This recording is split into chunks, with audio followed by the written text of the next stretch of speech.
Welcome back, folks. We got about 3 minutes left in the show. Wish we certainly had more time, but we'll continue our discussion tomorrow. One of the things I talk about, again, the what's next. Pushing folks when it comes to these body cameras, going to these city councils, pushing on that issue, civilian review boards. I mean, there are things that we can do, Glenn, that are substantive and action-oriented right now, even though we're ticked off what happened yesterday. I think that's right, but I continue to push voting people out. I mean, Governor Nixon, if he thinks he could get voted out about vetoing that bill, he's not going to veto it. And so using the social media that we've got this network now of African-American media, you know, Tom Joyner, the young people have Twitter and social media they can use.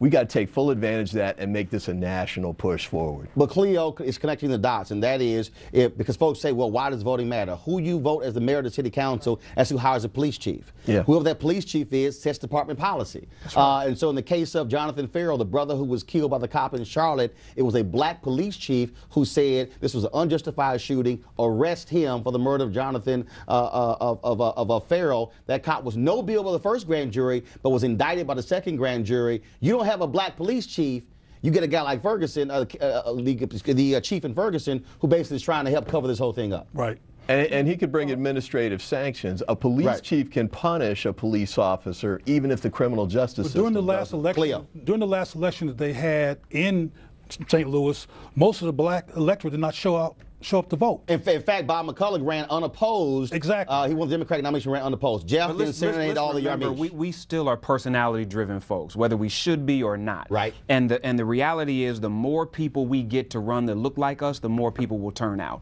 We do an awful job of preparing people to run for office, and we get great people like the state senator. But why can't we have 10 more? And why can't we do in cities all over the country what the Tea Party is doing in North Carolina with school boards?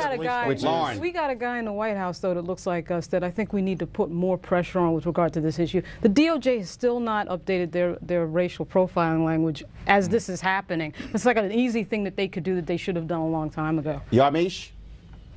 I think with all this talk about politics, I think the people, at least a couple of the protesters I've talked to, they're not interested in politics. They don't think that it works for them, and they don't think that they should be part of this system. So I think while we talk about candidate incubators, we talk about putting people in office, I think we have a generation that doesn't believe in that way, and we have to figure out what that means for this country and whether or not there's other means other than politics, because the protesters I've talked to are not buying into the fact that if I become president, I can prevent another Michael Brown. Senator Nadal, I got 20 seconds left for you in this comment, but the reality is this here, we've got to explain to those very same young folks that Yamiche was talking about that all of the public policy they're talking about is actually impacted by politicians.